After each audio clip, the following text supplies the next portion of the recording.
Bonjour à tous, j'espère que vous allez bien. On se retrouve aujourd'hui pour Dev Café, votre émission autour de l'actualité du développement mobile. Mais bon, aujourd'hui le développement mobile, parfois c'est du cross-platform, et quand on fait du cross-platform, on fait un peu de web, un peu de desktop. Donc c'est pour ça que finalement dans cette émission on parle un peu de tous ces sujets-là. Et c'est tous les matins à 7 h sur YouTube, donc si vous n'êtes pas encore abonné à la chaîne, surtout n'hésitez pas. Et aussi n'hésitez pas à liker la vidéo. Comme vous le savez, ça aide énormément. Je vous fais pas la chanson, je vous l'ai déjà fait hier. Donc aujourd'hui, ce que je vous propose, c'est, avant qu'on commence, deux petites choses à savoir. Hier, je vous avais dit que à 12h30, j'allais vous publier une vidéo sur Flutter 3.3, mais d'une chose à l'autre, j'ai pas pu la publier à temps. Par contre, elle a été publiée hier soir, donc surtout n'hésitez pas à aller la voir, sachant que dans cette vidéo, je prends les différents articles et j'essaye d'en extraire les principales informations qui sont intéressantes. Il y a parfois des graphiques, des trucs, voilà, on s'en fout d'une manière générale. Donc voilà, c'est vraiment un résumé, ça dure un quart d'heure. Donc si vous voulez savoir vraiment tout ce qu'il y a de nouveau dans la 3.3 et dans Dart 2.18, n'hésitez pas à aller voir la vidéo, sachant que ce midi, et pour le coup, je vous rassure, ce sera bien le cas, je vais faire une deuxième vidéo, cette fois-ci en regardant les pull requests auxquels j'étais passé complètement à côté, et aller dans le code et voir quelles sont certaines nouveautés. Donc ça, pour le coup, ce sera ce midi. N'hésitez pas pour le coup à revenir, et donc n'hésitez pas à mettre cette fameuse cloche, comme ça vous êtes sûr que vous allez recevoir une notification. Bref, là j'ai l'impression d'être un youtubeur qui fait ça depuis toujours. Bref, et oui, je vous ai aussi parlé qu'il y avait une deuxième chose, et qu'est-ce que c'est? Bien tout simplement, aujourd'hui on est le 1er septembre, le 1er septembre c'est donc la rentrée des écoles, mais c'est aussi les 22 ans de quelque chose. Donc 22 ans, ça veut dire les années 2000. Donc un 1er septembre 2000, qu'est-ce qu'il y avait? Eh bien tout simplement la présentation du Nokia 3310. Alors je pense que j'ai absolument pas besoin de vous expliquer qu'est-ce que c'est ce téléphone, parce que vous le connaissez, mais voilà, il a été sorti en octobre, mais vraiment la présentation c'était donc aujourd'hui, il y a 22 ans. Alors ce qu'il faut savoir de ce téléphone, c'est qu'il est connu pour sa robustesse et toutes ces choses-là. Je pense que les mêmes sur internet vous connaissez. Juste, il y a eu une petite révision, un remake dans les années 2017, mais là-dessus il faut faire attention parce que entre-temps Nokia a été racheté par Microsoft, et Microsoft en faisant un peu n'importe quoi avec. Aujourd'hui, c'est carrément la marque qui s'appelle HMD, c'est une marque chinoise qui en fait a repris uniquement le nom, et aujourd'hui quand on achète un téléphone Nokia, en fait c'est juste le nom Nokia, mais il n'y a plus rien de Nokia de cette époque-là. Et en l'occurrence, ils ont voulu remaker donc le 3310, et la version de 2017, elle ressemble à ça. Bon, on aime ou on n'aime pas, c'est les goûts et les couleurs. Bref, on va s'arrêter là sur les petites parenthèses, et je vous propose qu'on commence tout de suite par les actualités.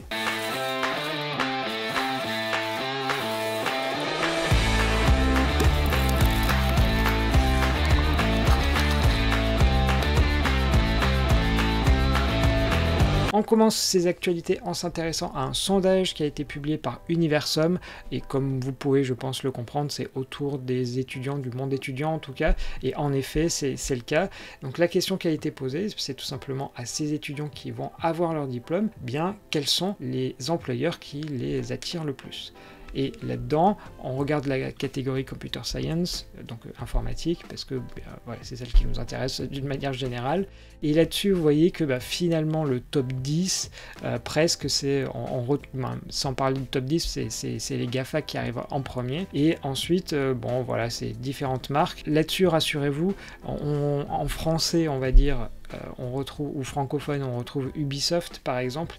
Et c'est à peu près tout dans ce top 100. C'est vraiment un sondage qui a été fait dans les écoles américaines et pour le marché américain. Donc c'est normal qu'on retrouve du UPS ou des choses comme ça, mais pas de Air France ou que sais-je. Donc là-dessus, vous voyez qu'au fur et à mesure des années, en gros, le top a très peu changé. C'est à chaque fois les GAFA, c'est juste qu'ils changent de place, mais comme vous pouvez voir, c'est depuis 2019, Google est en première place. Et ensuite, c'est soit Apple, soit Microsoft. Bon, voilà, c'est ce qu'il fallait retenir là-dessus. Juste un deuxième petit élément qui peut être intéressant, en regardant du côté des hommes et des femmes, quelles sont les attentes en termes de travail. Donc par exemple chez les femmes, l'élément le plus important c'est la sécurité de l'emploi, alors que chez les hommes c'est l'argent qui compte. Chez les femmes par exemple ensuite il y a l'éthique qui est très importante, alors que cet élément là, chez les hommes il n'y en a rien à secouer, du moins en tout cas pas dans le top 5 on va dire. Donc voilà, c'est assez intéressant de voir ces informations là. Donc ça ce sont les nouveaux étudiants qui vont arriver sur le marché de l'emploi. Voilà, c'était un petit sondage, je pense que ça pouvait être intéressant de le regarder. Pour ce deuxième sujet, on va s'intéresser à quelque chose qui a été publié par Google Bug Hunters. Donc bon, comme le nom l'indique, c'est si vous arrivez à trouver des bugs, et bien vous allez être rémunéré pour ça. Et en l'occurrence ici, c'est au niveau des projets open source. Donc là-dessus, ça concerne les projets open source de chez Google et qui ont été publiés sur GitHub. Donc c'est bien ça qu'il faut faire attention. Donc si ça a été publié ailleurs, c'est pas le cas. Là-dessus, quels repos sont précisément visés par ce programme-là? Donc comme je vous l'ai dit, ce sont des repos qui sont sur GitHub et ça va concerner autant le code que tout ce qui est autour. Donc typiquement, si vous avez des GitHub Actions, ça va rentrer en compte. Et là-dessus, dans les repos, il y a plusieurs types de repos. Déjà, première chose à savoir, c'est que si toutefois il y a des vulnérabilités qui sont trouvées dans des dépendances tierces, ça rentre bien dans le cadre de ce programme. Ensuite, pour qualifier bien le type de bug que vous allez retrouver, il y en a 2-3 types. Le premier, il s'appelle le Supply Chain Compromises, et donc ça, c'est tout ce qui va être modification du code source, ou alors se faire passer pour le package en question. Par exemple, vous arrivez à récupérer des clés, et bien dans ce cas-là, voilà, c'est ce qui s'appelle Supply Chain Compromises, donc ça c'est ce qui va en fait vous payer le plus.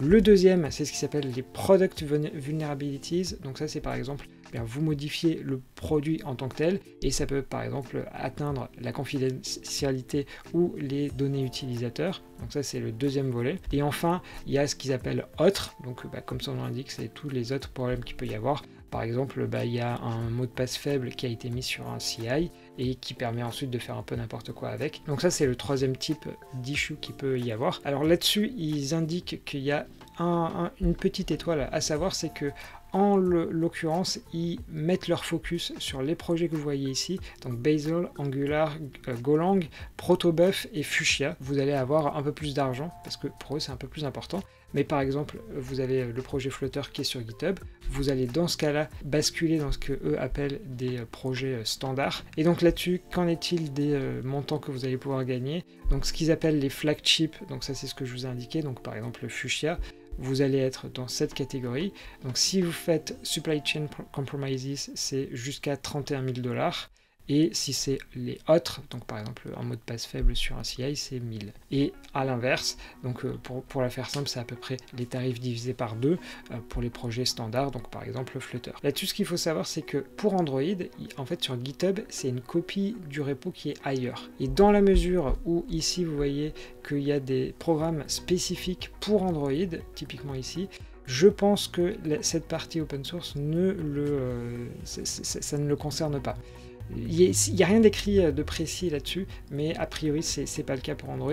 Par contre, ça allait par exemple pour Flutter, ça allait pour plein d'autres projets qui maintiennent. Voilà, donc si vous trouvez des failles de sécurité, surtout sachez que ça peut vous rapporter de l'argent. Donc voilà, 30 000 $ par exemple, c'est plutôt pas mal. Voilà, on a commencé calmement juste là, et ce que je vous propose, c'est que maintenant on passe à de l'actualité en bref. Comme chaque jour, une petite question. Combien de Nokia 3310 se sont vendus dans le monde? Un indice, c'est plus que l'iPhone 8 et 8 Plus. Snapchat vient d'annoncer le licenciement de 20% de ses employés. Parmi eux, ce sont une centaine d'employés français de Zenly qui se retrouvent à la porte. La société avait été rachetée en 2017 et malgré la popularité en Asie et la qualité de ses outils, l'entreprise américaine a préféré leur dire au revoir. On continue avec des meilleures nouvelles chez Apple qui vient de mettre à jour iOS 12 pour des iPhones, iPad et iPod qui ne peuvent pas passer à iOS 13. Belle initiative, surtout que cela corrige 2 grosses failles de sécurité. Toujours sur cette lancée, le livre The Swift Programming Language est maintenant open source. N'hésitez pas à obtenir une copie si vous voulez découvrir le langage. Le navigateur Chrome a été mis à jour en version 105 avec notamment la possibilité de renommer le nom des PWA ou encore une API Sanitizer. Cette dernière permet de retirer les potentielles injections de code faites dans les champs texte, plus besoin de passer par une bibliothèque tierce pour cela. Du côté de chez Flutter, les résultats de la Game Jam autour du moteur de jeu Flame ont été dévoilés. Si vous avez quelques minutes à perdre, il y a une vingtaine de jeux qui peuvent être lancés depuis votre navigateur. A noter que le vainqueur s'appelle Bees & Spikes, où vous incarnez une abeille qui doit trouver le chemin vers une fleur. On bascule vers Microsoft où le Windows Subsystem for Android qui permet d'exécuter des applications Android sur Windows intègre désormais un meilleur redimensionnement des fenêtres en conservant le ratio d'écran. Et la réponse à notre petite devinette était 126 millions. Le 3310 s'est donc plus vendu que de nombreux modèles d'iPhone, un vrai précurseur. Pour continuer, je vais vous parler d'un outil qui est vraiment tout chaud et qui est absolument génial lorsque vous allez vouloir faire des tests au niveau du mobile. Donc généralement, qu'est-ce que vous faites? Vous êtes obligé de faire tout ça de manière manuelle en écrivant des tests, du code et des choses comme ça. Et là, l'idée, c'est que vous allez pouvoir faire des tests au niveau de l'interface graphique directement et de manière super simple. Donc ici, vous voyez, il y a un exemple. Par exemple, c'est ouvre l'application Twitter. Là-dessus, tu cliques sur Search and Explore, tu fais tel et tel élément, tu écris du texte, tu tapes et tu vérifies ensuite que tu vois Following, par exemple. Et ça fait un test et ça vous le valide. Et c'est ce truc-là, ça s'appelle donc Maestro, c'est absolument génial. Ce que je vous propose, c'est que finalement, plutôt que de dépiler un peu tout ce qui est écrit dans cet article, je vous fasse une petite démo. Alors ce qu'il faut savoir, c'est que Maestro, ça fonctionne autant sur Android que sur iOS. Là, j'ai pris Android parce que j'avais l'émulateur d'ouvert, mais en vrai, ça fonctionne sur les deux. Donc là-dessus, moi je me suis créé un fichier, donc c'est bien un fichier XAML qu'il faut utiliser. Donc là-dessus je dis ouvre-moi, donc l'application comme Android Vending, c'est donc le Google Play. Là-dessus je lui dis ensuite clique sur App, alors on va le faire dans un premier temps, donc clique sur App, on est là. Ensuite je lui demande de scroller, et là je lui dis clique sur, alors là-dessus c'est un peu particulier parce que c'est ça qu'il faut indiquer, mais clique sur l'icône Telegram, et appuie sur installer. Ensuite ici j'aurais éventuellement pu mettre des asserts s'il y avait besoin. Comment est-ce que ça fonctionne? Bien je dis juste Maestro test et le nom vers mon fichier en question. Donc là je le lance. Vous allez voir ici la progression au fur et à mesure. Et là donc il m'a ouvert le Google Play. Il scrolle. Ensuite il a cliqué sur Telegram et il m'a cliqué sur installer. Voilà, donc comme vous pouvez le voir, c'est ultra simple. Mon test ici, il vient de passer. Et comme vous voyez, je l'ai exprimé d'une manière extrêmement simple. C'est vraiment super facile. Donc là-dessus, vous avez un repo sur Git qui vous explique comment vous pouvez récupérer ça. Donc ça fonctionne sur Mac et sur Linux. A priori, ça ne fonctionne pas encore sur Windows. Et là-dessus, la manière de fonctionner, c'est clique à tel endroit. On peut faire donc des asserts, on peut faire du scroll, on peut écrire du texte, on peut ouvrir des liens. Bref, voilà, c'est vraiment un super outil pour faire des tests. J'espère que ça va vous intéresser. Moi, je pense que demain, je vous ferai une petite vidéo dessus parce que vraiment, ça vaut énormément le coup, d'autant que voilà, c'est tout nouveau. Pour ce dernier sujet, initialement, je voulais vous parler de l'interview de Monsieur Fuchsia, ou plutôt même l'ex-Monsieur Fuchsia de chez Google, parce que il est parti depuis. Mais bon, pour être tout à fait honnête, l'interview, elle est assez longue. J'avais commencé à mettre un peu de contenu de côté, mais honnêtement, si je devais résumer, il n'y a pas vraiment d'informations intéressantes à en tirer. Donc je vous mettrai le lien en description si vous avez envie de le lire. Mais bref, c'est un peu dommage. Il n'y a rien de très intéressant. Alors je ne sais pas s'il y a encore des NDA ou des choses comme ça. Mais voilà, en l'occurrence, je vais vous parler d'autre chose à la place. Et qu'est-ce que c'est que ce autre chose? Eh bien c'est tout simplement un tweet de Jensen Harris, qui est donc une des personnes qui était en charge initialement de l'expérience utilisateur chez Microsoft. Maintenant il a sa propre boîte. Et donc ce qui nous explique, c'est qu'il a essayé de taper Chrome dans le menu démarrer, et il est tombé sur cet écran que vous voyez ici. Et là-dessus, en fait, il va vous montrer que précisément dans cette partie-là, il y a des choses un peu bizarres. Et bon, on va voir ces différents tweets parce qu'il a fait un thread, donc l'idée c'est qu'on va regarder un peu tout ce qu'il nous dit. Qui commence en nous disant, bon, la partie de gauche, ça avait l'air d'aller. Par contre, tout ce qui est à droite, ça me rappelle les fameuses toolbars qu'on avait auparavant sur Internet Explorer. Alors je sais pas si vous vous en souveniez, mais voilà, en tout cas ça avait cette tronche-là. Déjà, il commence en disant, tout en haut, il y a un bouton, et comme vous pouvez voir, c'est un peu n'importe quoi, parce que ici, il y a un arrondi, ici, il y en a un autre, et là, carrément à droite, il n'y en a pas. Donc c'est complètement bizarre. Ensuite, sur la partie du milieu, bon, il dit, bon, pourquoi pas, c'est une pub, quoi. Mais c'est surtout la partie du bas qui, par contre, le fait un peu tiquer, parce que vous voyez, il y a un bouton orange ici, et en dessous, on voit qu'il y a 4 boutons, et le bouton Web Store, ici, il est même coupé. Et donc là-dessus, il dit, mais voilà, qu'est-ce qui se passe?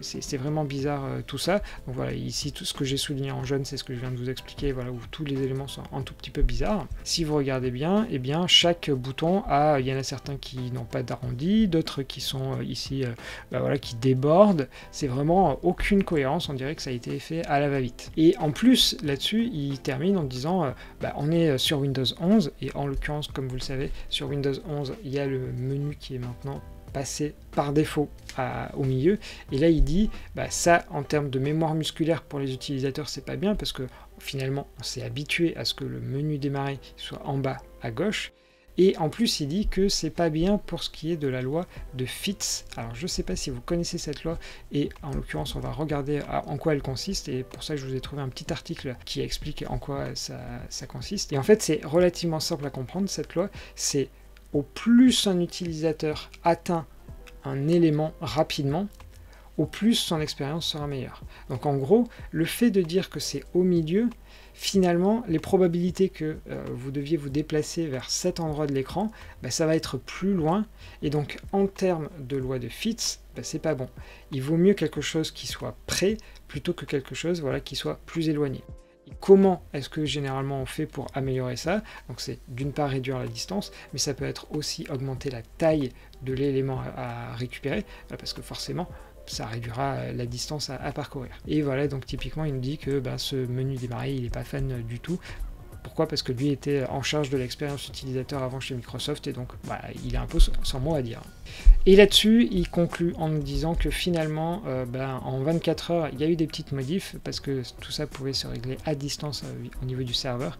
Et si vous regardez, typiquement, maintenant, il n'y a plus la petite bannière en haut, ce qui fait que les boutons en bas qui étaient auparavant tout décalés, finalement, maintenant, ils sont un peu plus visibles, mais il y a toujours le problème de s'écouper par exemple, donc voilà, c'est mieux, mais ça pourrait encore être amélioré. Donc comme vous voyez, ça a beau être une grosse boîte comme Microsoft, avec plein d'ingénieurs, avec plein de personnes en charge de la UI, de la UX, avec des bonnes idées, et voilà, ça peut mener à ce genre de désastre, qui pour le coup, à mon avis, c'est plus le marketing que la UI UX qui avait la main sur ce sujet-là. On va s'arrêter là pour aujourd'hui, pour ce tout petit épisode de Dev Café. Finalement, il n'y avait pas beaucoup de choses, mais en l'occurrence, je trouve moi que l'outil Maestro, par contre, est super intéressant. C'est pour ça que je pense vous faire demain une petite vidéo dessus. D'ailleurs, n'hésitez pas à aller regarder la documentation, parce que finalement, on en fait le tour assez rapidement. Il y a peu de fonctionnalités, mais ça couvre finalement beaucoup de sujets. En tout cas, pour rappel, sachez qu'aujourd'hui, il y aura bien à midi une vidéo autour de Flutter.